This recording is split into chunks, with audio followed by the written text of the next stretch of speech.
Olá pessoal, tudo bem? Vamos continuar então com essa sessão de pré-cálculo, tá? De alguns conceitos que a gente considera como revisão, para que a gente continue, tá? E tenha uma base um pouquinho melhor para entrar de verdade no cálculo, tudo bem? Vamos falar um pouquinho de algumas coisas aqui que continuam, tá? Com aquilo que a gente precisa. Por exemplo, né? Algumas operações com funções, tá? O que vem a ser para nós operações com funções, tá? Eu vou colocar algumas na tela, só para a gente ter uma noção, tá? As mais básicas possíveis, tá? Então, soma, subtração, multiplicação e divisão, tá? Vocês vão ver que essas quatro operações com funções, tá? Elas são relativamente simples, tá? A gente vai ter um modus operandi padrão, vamos dizer assim, tá? Mas eu vou explicar pelo menos duas delas para a gente entender o conceito e poder seguir adiante, tá? Então, a primeira delas é a soma, por exemplo, né? Se eu tenho uma função f de x, tá?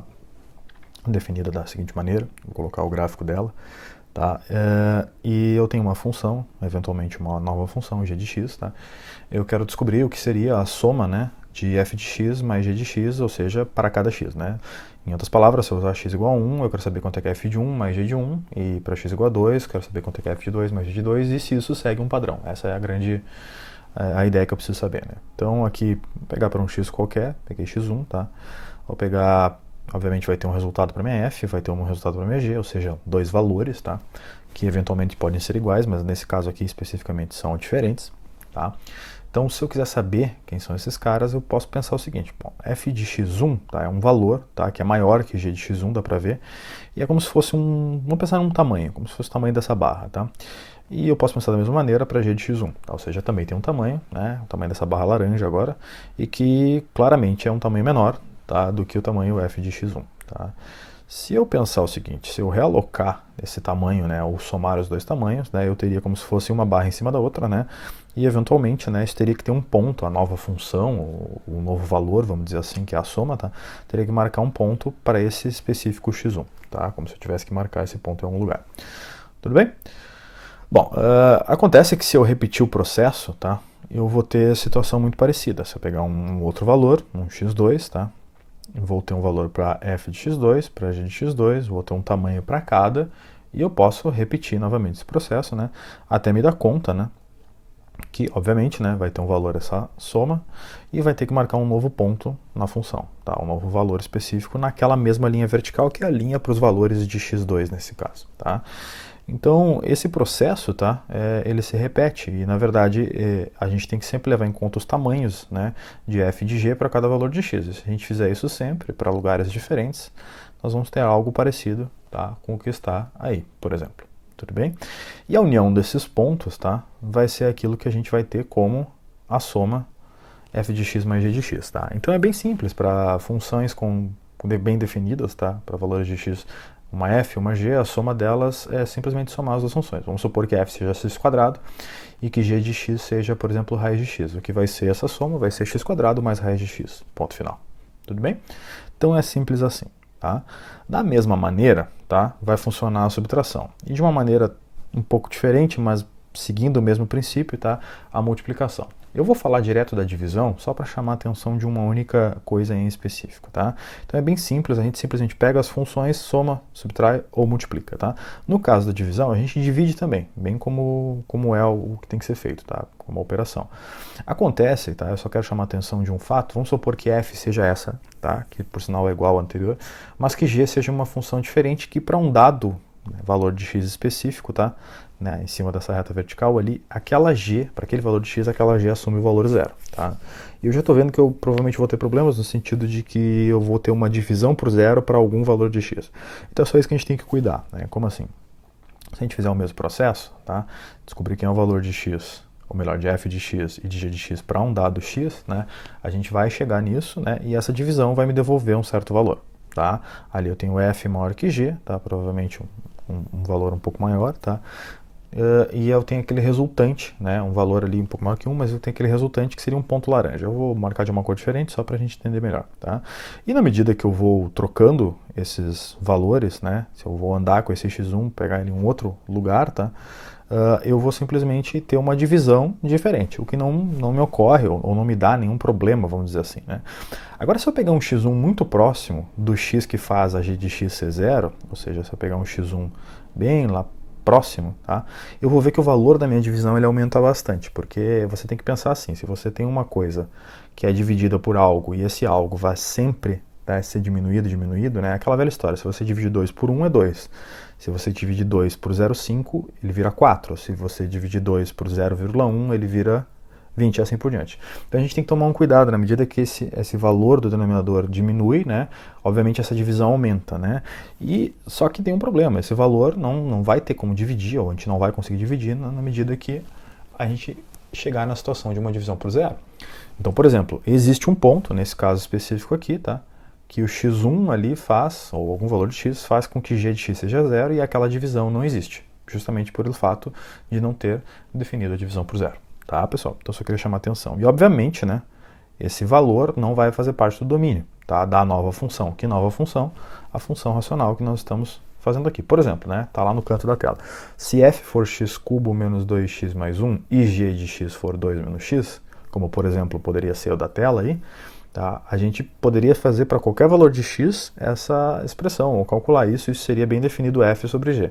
O grande problema aqui, tá, é que especificamente para o valor x igual a 2, tá, a gente não conseguiria obter essa divisão, tá, e consequentemente, tá, o domínio, né, seriam todos reais exceto o número 2. Tá? Então a gente só tem que cuidar disso, porque o 2 faz parte do domínio da f, se fosse só da g ele também faria parte, mas a f sobre g não pode conter o 2, tá? Então só por isso que eu queria chamar a atenção, mas a operação em si basta dividir, tudo bem? Então tá, vamos seguir aqui, tá? Se a gente for falar, a gente vai falar agora de um tópico, tá, que às vezes pode parecer muito confuso para os alunos, mas não é tanto, e na verdade o que eu gostaria de mostrar aqui é que ele é essencial, na verdade, porque a gente vai trabalhar no cálculo, tá? Então, pensa comigo, o que é composição de funções, tá? Eu vou pensar em duas funções, tá? Eu quero descobrir o que é a composição de f com g, tá? Então, a composição é simplesmente você considerar f, tá? Só que ao invés, tá, de considerar que x é a sua entrada, você vai considerar que g de x é a entrada da f.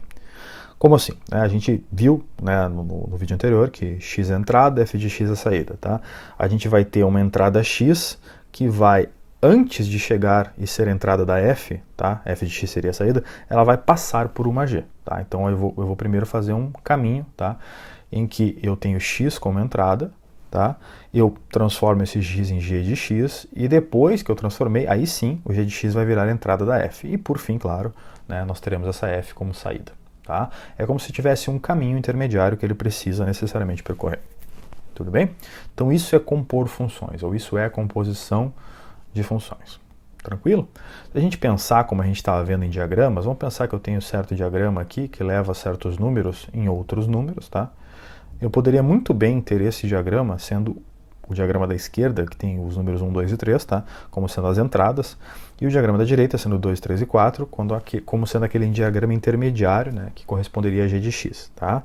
Então, é fácil, inclusive, ver qual é a lei, qual é a regra que faz, né? Seria provavelmente x mais 1, mas tudo bem, vamos deixar aqui por enquanto. Se eu pensar num terceiro diagrama, tá?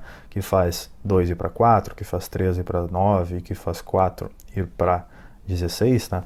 Esse terceiro e último diagrama é como se fossem as nossas saídas finais, né? Como se fosse a nossa f. Em outras palavras, é se como a lei que percorresse do primeiro para o segundo diagrama fosse a lei da g, ou a função g, tá? A regra g, e o segundo, né, do segundo para o terceiro seria a f, tá? Então, o que a composição faz, na verdade, né, é simplesmente pegar o caminho e ir diretamente para o último, tá? É como se eu passasse pelo 2, tá? Mas eu já coloco direto 1 indo para 4, 2 indo para 9, 3 indo para 16. É isso, tá? Exatamente isso que a composição de funções faz, tá? Então essa composição de funções está dada aí, tá? A gente até poderia, se fosse o caso, pensar no que seria a entrada, a saída e as leis, tá? A gente pode pensar que o primeiro diagrama ali é o diagrama dos valores de x ou das entradas, tá? A gente pode pensar numa g de x como sendo x mais 1, né? E a função é exatamente o que está acontecendo, 1 vai para 2, 2 para 3, 3 para 4, tá? E a gente pode pensar em f de x, ou a lei de f ali, vai pegar e vai ser x quadrado, que eleva aqueles valores ao quadrado. Como assim? 2 ao quadrado dá 4, 3 ao quadrado 9, 4 ao quadrado 16. Tudo bem? Mas a composição, tá, se a gente quisesse fazer direto, né, do primeiro para o terceiro diagrama, seria simplesmente a gente pegar e considerar, tá, a função f, tá, que é x quadrado, né? Só que ao invés da f, né, considerar que no lugar do x eu colocaria x mais 1. E aí eu vou me perguntar se de fato isso está acontecendo. Eu olhar para o primeiro, ver se ele leva para o diagrama do terceiro, né? Por exemplo, 1 mais 1 é 2, ao quadrado é 4, fechou. 2 mais 1 é 3, ao quadrado é 9, fechou.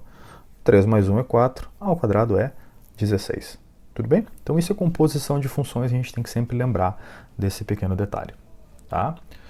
Então tá, vamos ver agora como é que isso pode acontecer para alguns exemplos, tá? Então vamos pensar uma função aqui que eu tenho como x² menos 2, olhando bem para a coluna da esquerda na tabela, tá? x² menos 2 ao cubo, né? Eu posso pensar como uma composição em que a g seria x² menos 2 e a f seria x cubo, tá? Se eu, ao invés de x lá na f eu colocasse x² menos 2, eu teria exatamente a composta, que é aquilo que está bem na coluna da direita. Tudo bem? Assim vai ocorrer com a segunda e com a terceira opções. Por exemplo, raiz de x cubo menos x, g poderia ser x cubo menos x e f raiz de x. Tá? A composição f com g de x seria dada como está ali na na quarta coluna. Tá? Assim como o último, seno de x4, onde g de x poderia ser x na 4, f de x seno de x e, obviamente, na composição seno de x na 4. Tudo bem? Então tá, vamos seguir aqui, tá? Vamos ver agora esse tópico, né, que dá nome a esse capítulo 0.2, tá? Que seria obter funções novas a partir de funções antigas com o pouco que a gente já sabe, tá? Como é que a gente começa a pensar nisso, tá? Algumas coisas, tá? Algumas operações que nós vamos ver aqui, elas são muito similares, tá? E eu vou colocar 4 delas para a gente entender na tela, tá? O que aconteceria, por exemplo, pegar uma função e somar uma constante, ou diminuir essa constante, ou somar essa constante dentro do argumento, ou inclusive diminuir essa constante também dentro do argumento, tá? São 4 coisas completamente diferentes, tá? Eu vou começar falando da primeira, tá? Que a gente vai ver ser bem intuitiva, né? A gente pode começar a pensar como se fosse a soma de duas funções. E soma de duas funções a gente já sabe, né? A gente vai ter uma f, a única diferença é que a função, a segunda função, é uma constante, né? Não é uma função que varia com x. Mas se a gente pensar da mesma maneira, né, a gente poderia ter o valor de f para x1, tá? Ou seja, f de x1, e poderia ter o valor, né, para a nova função que é constante, então não mudaria, seria sempre a constante c, né? Então da mesma maneira, né, se eu pensar como tamanhos, né, eu poderia pensar que a soma desses tamanhos seria f de x1 mais c, tudo bem? E aí, claro, né, se eu marcar esse tamanho ali, é como se eu tivesse uma nova função, porque cada tamanhozinho vai ser somado, né? E essa nova função é idêntica à anterior. A única coisa é que ela está transladada verticalmente para cima, tá? Por uma barra de tamanho c, né? Ou por um tamanho c que vai variando na medida que vai andando os valores de x. Ou seja, o shape dela, a forma dela, é sempre a mesma, é idêntica à anterior. Só que ela está c unidades para cima. Tudo bem? A gente pode ver isso quando a gente vê essa barrinha se mexer. Tranquilo? E vai ocorrer a mesma coisa, tá? Quando eu tiver f de x menos c, tá? Por quê? Porque daí eu vou ter, a única coisa que vai mudar é que eu vou ter c unidades transladadas verticalmente para baixo. É a única diferença. Tudo bem? Bom, vamos ver agora o que seria f de x mais c, sendo esse c, essa soma c, está dentro do argumento, ou seja, o terceiro caso ali que está em verde, tá? Esse caso é um pouco mais complicado, talvez o mais complicado, porque ele não é tão intuitivo, tá? Eu vou explicar por quê, mas eu quero chamar a atenção disso agora, mas para que a gente não erre depois. Vamos pensar num valor x qualquer, tá? Obviamente, se eu pegar esse valor x, eu vou ter uma resposta na função, né? Uma f de x, não tem problema nenhum, e eu gostaria de saber, tá? O que seria f de x mais c, né? Dentro do argumento. Tá? Isso aqui a gente intuitivamente é ruim de pensar porque a gente pensa que mais, né, eu vou deslocar unidades para a direita. E não é bem isso que acontece. Tá? Então o que a gente tem que lembrar aqui é que o novo argumento, vamos chamar de x aquele em branco lá, olha lá no canto superior esquerdo da tela, f de x mais c, onde o x mais c está em verde, tá? O novo argumento x, tá? Ele vai ocorrer, né, quando for igual a x mais c, ou seja, o que aconteceria em f de x vai acontecer agora quando for x mais c. Em outras palavras, o novo x, né, vai acontecer, ou x em verde, né, que é o que me interessa da nova função, vai acontecer em x menos c, ou seja, o que acontecia em x é idêntico ao que vai acontecer para o novo x em x menos c. E aí que mora o perigo, tá? Porque x menos c a gente vai andar para a esquerda, ou seja, a gente vai subtrair c unidades a partir do x que eu tinha. Tá? É como se esse gráfico, tá, andasse c unidades para a esquerda. lembra que eu falei que não era intuitivo? E não é de fato, porque a gente pensa, tá, que x mais c tem que andar para a direita por causa do mais, né? Então, mas x mais c vai andar para a esquerda. Então, a gente pode pensar da seguinte forma, tá? Uma maneira fácil de pensar nisso é que quando você adiciona no argumento, você faz aquilo que estava acontecendo em um certo ponto acontecer c unidades antes. É assim que eu gosto de pensar. Você está somando, tá? E não tem erro se a gente pensar dessa maneira. Tudo bem? Mas tá, vamos supor que a gente ainda não entendeu, tá? Vamos pegar um exemplo prático aqui. Vamos supor que eu tenha f de x igual a x quadrado, tá? F de x igual a x quadrado, uma função conhecida, tá? Parábola, tá? E eu vou me perguntar o que aconteceria quando eu coloco x igual a zero, tudo bem? Bom, x igual a zero, eu vou ter f de x, ou f de zero, melhor dizendo, vai ser zero ao quadrado, que é zero. Ou seja, no x igual a zero, me retorna a saída zero também. Então, o ponto é lá na origem, tá? Ou seja, com x zero, eu tenho y zero. Agora eu vou me perguntar o que acontece se eu pensar em x mais 2, tudo bem? Dentro do argumento, como se o meu c fosse 2, tá? Então o que eu vou pensar aqui? Qual é o x que faz aquilo acontecer de novo? Ou melhor, qual é o x que faz o zero acontecer de novo? É isso que eu tenho que pensar. Bom, o zero vai acontecer de novo quando x for menos 2, porque quando eu colocar menos 2 lá dentro, somados com 2, vai dar f de zero. E f de zero é o que faz dar zero, né? A gente acabou de ver isso antes. Então é como se eu pensasse assim, olha, aquele ponto ele vai ser deslocado 2 unidades para a esquerda, ele vai parar lá no menos 2, tudo bem? E todo o meu gráfico tem que ser deslocado 2 unidades para a esquerda. Tranquilo, pessoal? Simples, né?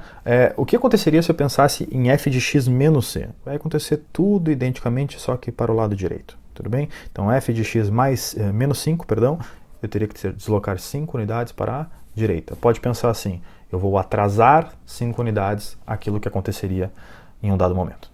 Tranquilo? Então tá. Visto isso, né, a gente está pronto para seguir. Só antes de seguir, eu vou colocar esses gráficos, tá? Ou melhor, eu vou colocar o mesmo gráfico na tela e vou fazer as 4 coisas acontecerem ao mesmo tempo para que fique claro o que nós estamos falando, tá? O primeiro, bem da esquerda, a gente viu que tem que mudar verticalmente para cima, 100 unidades, o segundo verticalmente para baixo, depois tem que andar para a esquerda e por último para a direita. E é exatamente o que acontece com todos esses gráficos, tá? Cada um à sua maneira, mediante a sua modificação, tá? Legal, né? Tudo bem, então vamos continuar agora. Existem outras operações com funções que a gente pode e deve, na verdade, né, gravar muito bem, tá? Algumas delas, né, vêm dessas aqui, que são as reflexões. Mas vamos ver como é que elas funcionam, né? Menos f de x e f de menos x, tá? Eu vou colocar direto nos gráficos para que a gente entenda. Aqui eu vou pegar exemplos mais práticos, tá? Então eu vou pegar para a mesma situação, tá? Uma boa função para ver isso é a raiz de x, tá? Cujo domínio é de 0 em diante, contando 0, né? Não tem valor negativo nesse domínio, tá? Mas tudo bem. Então, por isso ela está definida do jeito que ela está, tá? O que aconteceria no primeiro caso se eu, por exemplo, pegasse o valor 4, né? A raiz de 4 é 2, a saída tem que ser 2, né? Tá bom. Mas o que aconteceria se eu pegasse esse 2, né, que é a saída, e colocasse um menos na frente dele? Que é o que ele está dizendo. Ele está dizendo, faz o seguinte, ó, pega f de x, que é a tua saída, e multiplica por menos 1, ou coloca um menos na frente. Aconteceria, tá? Exatamente uma reflexão, tá? Ele ia parar lá embaixo, tá? E se ele ia parar lá embaixo, o gráfico tem que ser espelhado, tudo bem? Então a gente tem que sempre lembrar que o que acontece aqui, tá, é uma reflexão em torno do eixo x, tudo bem? Fácil de gravar, né? Tá bom, vamos para o outro exemplo, tá? Que é f de menos x. Vou pegar o 4, tá? E eu sei que o 4 eu não vou conseguir calcular. Antes eu conseguiria. Por que eu não vou conseguir calcular o 4 agora? Porque a função em si que eu estou tentando calcular é f de menos x. Então ela vai ser raiz de menos x. Se eu colocar o 4, eu não vou obter resposta, porque eu vou ter raiz de menos 4, ou seja, raiz de um número negativo. Mas agora, por outro lado, eu vou ter resposta se eu colocar o menos 4, porque deve ficar raiz de menos 4, que vai ser 4 e que a resposta é 2. Tudo bem? Então o que acontece aqui é que eu vou ter uma reflexão, só que agora em torno do eixo y, tá? Então são coisas diferentes, né? Uma reflexão em torno do eixo x, outra uma reflexão em torno do eixo y, simples assim, tudo bem? Vou chamar atenção para esse novo domínio dessa nova aqui, né? Raiz de menos x vai ser de menos infinito até zero, tá? Porque valores positivos vão fazer, por exemplo, 2, né? Vai fazer que eu tenha com raiz de menos 2, o que eu não conseguiria calcular, não é uma entrada permitida, logo não faz parte do domínio, tá? E só para salientar, o domínio do anterior, né, é idêntico ao domínio do raiz de x. Tudo bem? Então tá, reflexão é isso aí. que mais que a gente pode ver, né, para obter funções a partir de antigas, né? Multiplicação por constantes, tá? Na função e no argumento, tá? Respectivamente. Vamos de novo para o exemplo prático, porque o exemplo prático ele nos faz entender mais rápido, tá? Então vamos pegar aqui dois gráficos, tá? Eu vou pegar, acho que o melhor exemplo para entender isso aqui é o gráfico de seno de x, tá? Vamos colocar o gráfico de seno de x, que a gente sabe, né, que varia entre -1 e 1, tá? O que aconteceria, por exemplo, se eu multiplicasse seno de x por uma constante do lado de fora, e o que aconteceria se eu multiplicasse por uma constante dentro do argumento? Bom, se eu multiplicasse por uma constante, no primeiro caso, do lado de fora, sendo essa constante maior que 1, eu iria mexer na amplitude do seno. E que eu estou falando do seno, mas poderia ser qualquer outra função, tá? Você vai esticar ela, tudo bem? É como se você pegasse ela em cima e embaixo e esticasse, e os pontos que são zero, ou as raízes dessa função, eles se manteriam, tá? Que é o que ocorre nesse gráfico verde, tá? Então vamos supor que C fosse 2, esse gráfico verde poderia ser, por exemplo, 2 seno de x, tá? E o que aconteceria, tá, se esse C fosse entre 0 e 1, tá? Ele iria encolher, é como se eu apertasse, tá? De novo, sempre mantendo as raízes, tá? Eu não vou considerar aqui no primeiro momento C negativo, óbvio que C pode ser negativo, tá? Porque eu faço com C positivo e depois eu lembro da reflexão que a gente acabou de ver, tá? Então eu vou falar só de C positivo. Então por isso C maior que 1 e C entre 0 e 1. Tranquilo? Fácil, né? Agora, o que acontece se eu tenho C no argumento, tá? Então, agora, C maior que 1 lá dentro do x. Por exemplo, seno de 2x. O que que isso faz acontecer? De novo, eu tenho que pensar naquela mesma maneira que eu pensei antes. Eu faço aquilo que estava acontecendo ou que demorava x unidades para acontecer, aquilo acontecerá na metade, porque eu multiplicar por 2 vou fazer com que a velocidade daqueles acontecimentos dobre. Então, eu vou fazer o gráfico ficar mais encolhido, tá? Por quê? Porque um período de seno vai acontecer na metade de um período original, tá?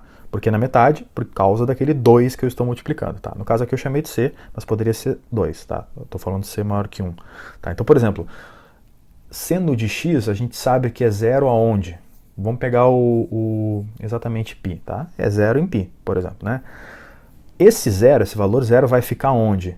No seno de 2x. Ele vai ficar zero no π meios, porque 2 vezes π meios vai dar π de novo. Tá? Então o que acontecia em π, eu fiz ele acontecer na metade do caminho. Tá? Então eu estou encurtando. E o contrário acontece, tá? Se eu pegar um C entre 0 e 1.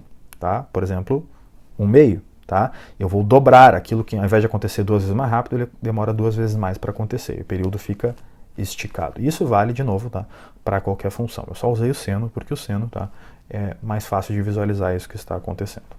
Tranquilo? Fácil, né? Tem que lembrar dessas coisas, mas não é nada assim tão difícil.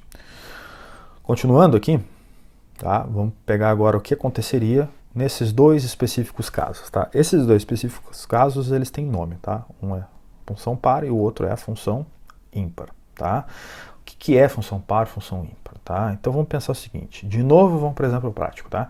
Vamos supor que eu tenha dois gráficos, tá? E eu vou pegar o primeiro valor aqui que eu vou chamar de x1, tá? Esse x1, tá? Se eu multiplicar ele por menos x1 e me perguntar o que acontece, aquela equação ali, f de menos x igual a f de x, está dizendo que é para acontecer exatamente isso aqui. Ou seja, ele tem que ficar espelhado, tá? Um exemplo disso é a parábola, x². Como assim? Pensa comigo, ele está dizendo f de menos x para qualquer x é igual a f de x. Então o retorno que ele tem que me dar tem que ser igual ao que era antes, mesmo que eu troque o sinal do x. Tudo bem? Assim como 2 vai ter que me dar o retorno igual a menos 2, 4 vai me dar o retorno igual a menos 4 e assim por diante. Que é exatamente o que ocorre, né, na função x². Tudo bem? Então reflete aqui em relação ao eixo y. Tudo bem? Bom, se eu pensar no outro caso, que é o caso de uma função ímpar, né, eu vou pensar o seguinte, eu tenho igual ali f de menos x, só que agora dando menos f de x, e não mais f de x. Mas eu posso pensar o seguinte, num primeiro momento eu posso pensar que f de menos x me retorna antes f de x, ou seja, é igual ao caso anterior, né? E depois eu multiplico por menos 1, tá? E quando eu multiplicar por menos 1, isso vai ser refletido e vai parar lá embaixo. Então aqui um exemplo disso é a função x³. Tá? Em outras palavras, é como se eu tivesse uma reflexão em torno do eixo y e depois uma reflexão em torno do eixo x. Tá? Então são duas reflexões aqui. Antes eu tinha, né, no caso da função par, a reflexão, uma única reflexão, na verdade, né, em torno do eixo y. E agora eu tenho duas, uma em torno do eixo y, Cada ponto vai acontecer isso. Reflete em torno do eixo y e, novamente, agora reflete em torno do eixo x. E aí ele vai parar lá espelhado no terceiro quadrante. Tudo bem? E aí, bom, vamos pegar alguns exemplos, né? Eu já falei que x², mas só para fazer a conta e mostrar para vocês que isso vale. Por exemplo, x², tá? Que é a função que a gente está dizendo que é par, e x³, que é a função que a gente está dizendo que é ímpar. Se a gente olhar para o x² e fizer f de menos x, é como se eu trocasse x por menos x. Só que pegar um valor negativo e elevar ao quadrado vai dar identicamente aquele valor positivo, a gente já sabe disso, né? Elevar ao quadrado vai tornar positivo, tá? E bom, e x² é a própria função f de x. Então, f de menos x, né, me retornou a própria f de x. Se isso acontece para todos os valores de x, bom, é uma função par. O mesmo ocorre, não o mesmo, mas da mesma maneira a gente pode verificar na outra função, que é uma função ímpar. F de menos x, se eu fizer a conta, tá, vai dar menos x no lugar do x ali, então vai ficar menos x ao cubo, só que como é ao cubo, né, um valor negativo vai me retornar menos x ao cubo, tá? Pensa num valor aqui, por exemplo, menos 2. Menos 2 ao cubo é menos 8. Por que menos 8? Porque dá menos com menos que dá mais, e depois esse mais com o último menos vai dar menos, tá? Então vai ficar menos x ao cubo. Só que x ao cubo é a função, né? Então isso é igual a menos f de x. Tá? Então a gente saiu de f de menos x e chegou em menos f de x. Tá? Configurando assim, isso para qualquer x, tá? Configurando assim exatamente uma função ímpar. Tudo bem, pessoal? Então tá, vamos ver aqui, tá? Para fechar um exemplinho de como a gente pode, né? Vamos pegar uma função que talvez a gente não saiba o gráfico dela, mas como a gente pode, né, descobrir através de uma função conhecida. Tá? Então, por exemplo, vou pegar a função aqui, 1 menos raiz de x menos 3. Tudo bem? Então, que função é essa? Qual é a função que eu conheço que é mais próxima dessa? Será que eu consigo obter alguma coisa, algum dado dessa função, ou gráfico, ou domínio, e assim por diante, tá? Eu convido vocês a lembrarem, né, da função raiz de x, tá? É aquela função que leva o 4 no 2, o 16 no 4 e assim por diante. 36 leva no 6 e assim por diante, tá? Então, é uma função que tem domínio, né, de 0 a mais infinito, tá? Uma função bem definida, né, nesses valores de x, e que a gente conhece, né? Como é que a partir de raiz de x eu conseguiria chegar naquela função lá que é 1 menos raiz de x menos 3, tá? O que eu faria, tá? A primeira coisa que eu posso fazer aqui é lembrar que se eu andar, ou melhor, se eu diminuir menos 3 dentro lá da raiz, ou seja, dentro do argumento, como se eu estivesse pensando f de x menos 3 lá, ou menos 3 dentro do argumento, eu vou andar 3 unidades para a direita. Tudo bem? Tendo isso, né, de posse disso, né, eu poderia ver que eu estou quase muito perto daquela função lá do exemplo, né, mas tem um menos na frente, né, o que também não é problema nenhum. Então eu vou pegar e vou multiplicar por menos, né, e vou obter essa nova função aqui, esse pedaço de função, tá? Menos raiz de x menos 3, tá? E aí agora eu estou quase na minha f de x, tá? Falta um detalhezinho. Esse detalhezinho é simplesmente, né, somar uma unidade, né, porque eu tenho 1 menos raiz de alguma coisa, é a mesma coisa que menos essa raiz de alguma coisa mais 1, tá? Então, aquele 1 positivo lá eu vou somar. Se eu faço isso, somo esse 1 positivo, ele vai andar verticalmente uma unidade para cima, e eu vou ter essa expressão aqui do lado direito embaixo, que é igual a aquela lá do exemplo. A única diferença é que ela está reordenada, mas é igual. Tá? E essa aqui, tá, é o gráfico da minha função, da minha f de x, aquela que eu dei no exemplo. Tá? E, a partir de uma função conhecida, a partir de uma função antiga, vamos chamar assim, como o capítulo gosta, tá? Eu consegui chegar numa nova função e eu sei bastante coisa sobre ela. Por exemplo, né, eu sei o domínio dela. Eu sei que ela vai de 3 a mais infinito. Tudo bem? Não só porque eu consigo olhar no gráfico, como eu sei também, né, que para valores menores do que 3 eu não vou conseguir obter o valor daquela raiz. Né? Por exemplo, 2. Daria a raiz de menos 1, né, e a gente não está trabalhando aqui com números imaginários, então a gente não teria, né, esse valor dentro do seu domínio natural. Ah, então está aí o domínio dela. Tranquilo, pessoal? Simples assim, tá? Esse foi só um exemplo, tá, de algumas coisas, tem vários outros exemplos que a gente pode ver no livro também, tá, que a gente pode encontrar funções novas a partir de funções antigas, tá bom? Então tá, até a próxima aula.